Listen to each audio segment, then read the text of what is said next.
Anda hebat semua, bertemu lagi dengan Saso dalam pembelajaran tematik.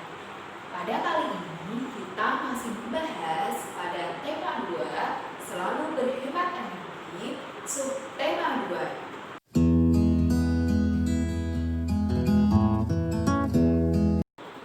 Nah, pada muatan pertama kita akan membahas muatan IPA. Kali ini kita akan belajar mengenai perubahan energi. Perubahan bentuk energi dalam kehidupan sehari-hari. Ada berbagai bentuk energi dalam kehidupan sehari-hari. Misalnya energi listrik, energi cahaya, energi gerak, energi panas, dan energi kimia. Alat elektronik yang kita gunakan sehari-hari memanfaatkan perubahan bentuk energi. Yang pertama, ada energi listrik diubah menjadi energi panas. Contoh, setrika, penanak nasi atau rice cooker, dan oven.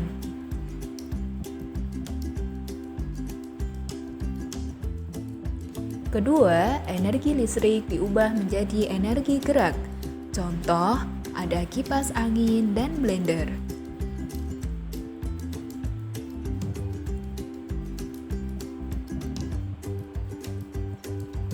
Ketiga, energi listrik diubah menjadi energi cahaya. Contoh, lampu, komputer, dan gawai.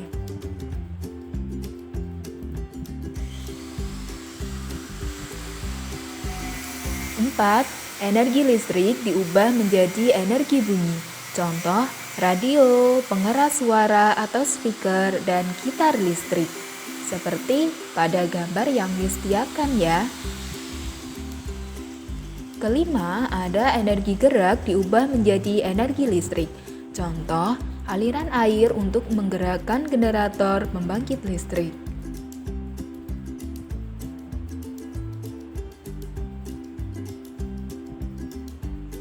Keenam, ada energi kimia diubah menjadi energi listrik.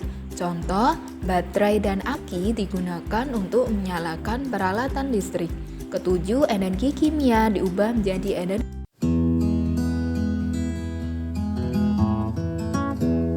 Nah, pada muatan yang kedua, kita akan membahas tentang bahasa Indonesia. Kali ini kita akan belajar tentang teks petunjuk. Nah, Ananda hebat, apa pengertian teks petunjuk? Kemudian jenis teks petunjuk itu ada apa saja ya? Nah, jangan lupa kalian simak penjelasan dari Miss berikut ini. Nah, yuk kita cari tahu apa sih teks petunjuk itu. Nah, Ananda hebat, teks petunjuk atau yang disebut dengan teks prosedur adalah teks yang memberikan arahan dalam melakukan sesuatu agar tujuan yang diharapkan dapat tercapai. Nah, teks petunjuk ini sangat mempermudah kita dalam menggunakan sesuatu ya. Nah, ada beberapa hal yang harus kita perhatikan ketika akan menulis teks petunjuk. Nah, Ananda hebat, beberapa hal yang harus kita perhatikan sebelum menulis teks petunjuk yaitu yang pertama, menjelaskan secara runtut. Nah, runtut artinya berurutan. Jadi, menulisnya harus step by step dari awal hingga akhir berurutan sehingga akan mudah untuk dipahami. Selanjutnya, yang kedua adalah menggunakan kalimat perintah. Nah, kenapa menggunakan kalimat perintah? Karena teks petunjuk itu isinya perintah-perintah yang meminta seseorang untuk melakukan sesuatu, sehingga digunakan kalimat perintah agar semakin jelas. Selanjutnya, yang ketiga yaitu menggunakan bahasa yang santun. Nah, kenapa menggunakan bahasa yang santun? Agar enak didengar dan enak agar didengar oleh orang lain. Selanjutnya yang keempat yaitu memperhatikan tanda baca dan ejaan yang tepat. Jadi, ketika kita menulis teks petunjuk, harus diperhatikan betul ya tanda baca dan ejaan yang teman-teman tulis harus sesuai dengan ejaan yang disempurnakan. Nah, selanjutnya kita akan mengenal jenis teks petunjuk. Nah, jadi teks petunjuk itu bermacam-macam ya. Ananda hebat, tidak hanya satu. Nah, yuk kita kenal lebih dalam lagi. Teks petunjuk yang pertama adalah petunjuk menggunakan sesuatu. Misalnya, petunjuk menggunakan sepeda listrik atau petunjuk menggunakan setrika atau bisa juga petunjuk menggunakan obat-obatan. Nah, biasanya kalau kalian berobat, di bagian belakang obat tersebut ada ya teks petunjuknya, cara minum obat dengan benar, misalnya sehari 3 kali dan seterusnya. Nah, selanjutnya yang kedua adalah petunjuk membuat sesuatu.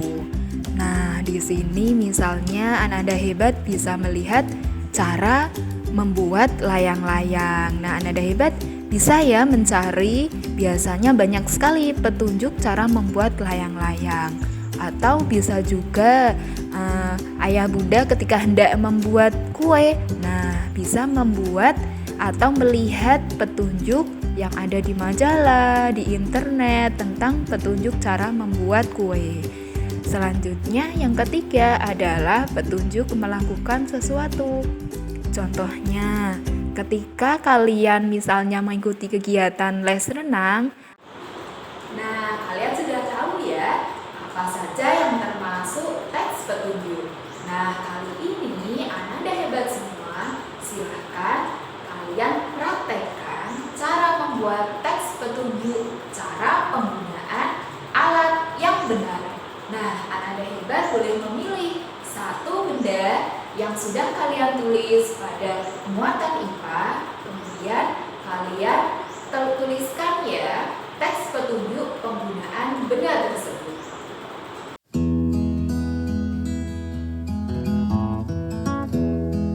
Nah, Ananda hebat, pada muatan yang ketiga kita akan membahas tentang muatan PPKN. Nah, masih dengan hak dan kewajiban kita terhadap sumber energi. Bagaimana Ananda hebat? Apakah Ananda hebat semua di rumah sudah mempraktekkan dengan hak dan kewajiban terhadap energi dengan benar? Nah, semoga dengan pembahasan tentang materi hak dan kewajiban di minggu sebelumnya, kalian sekarang sudah bisa ya untuk menerapkan hak dan kewajiban yang benar terhadap sumber energi dalam kehidupan kalian. Nah, sekarang untuk memperdalam materi tentang hak dan kewajiban, Ananda hebat semua bisa membuat salah satu contoh penggunaan hak dan kewajiban yang benar dalam kehidupan sehari-hari. Kemudian kalian bisa menuangkannya dalam sebuah cerita bergambar. Silahkan bebas ya, kalian boleh memilih tema apa saja yang berhubungan dengan energi.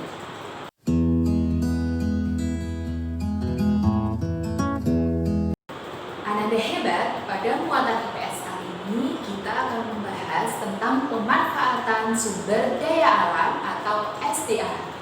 Nah, tentunya banyak sekali ya sumber daya alam yang kita butuhkan dalam menunjang kegiatan sehari-hari kita. Nah, yuk kita simak contoh kegiatan apa saja yang memanfaatkan adanya sumber daya alam. Selanjutnya, pemanfaatan sumber daya alam atau SDA. Ada berbagai sumber daya alam di sekitar kita. Sumber daya alam juga dimanfaatkan untuk membantu kegiatan manusia. Nah, kita harus memanfaatkan dengan bijak ya. Nah, berikut contoh kegiatan manusia, SDA yang digunakan serta pemanfaatan SDA tersebut.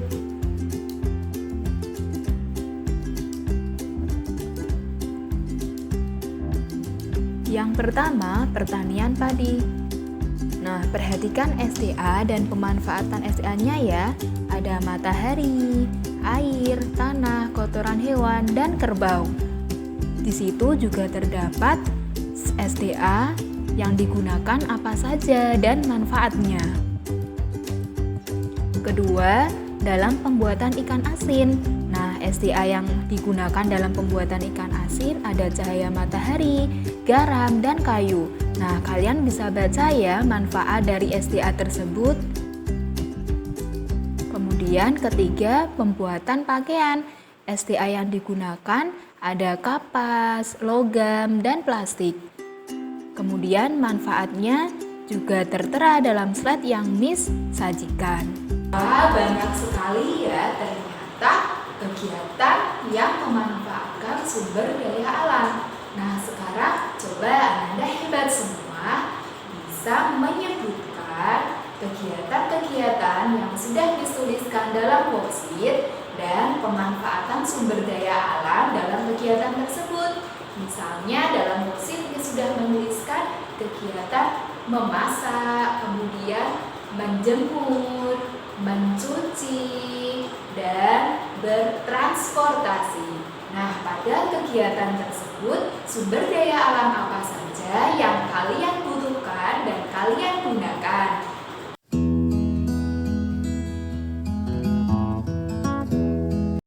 Nah, Ananda hebat, pada muatan SPDB kali ini kita akan membahas tentang irama dalam lagu. Nah, irama adalah rangkaian bunyi yang teratur. Sedangkan pola irama adalah panjang pendeknya bunyi dalam sebuah lagu.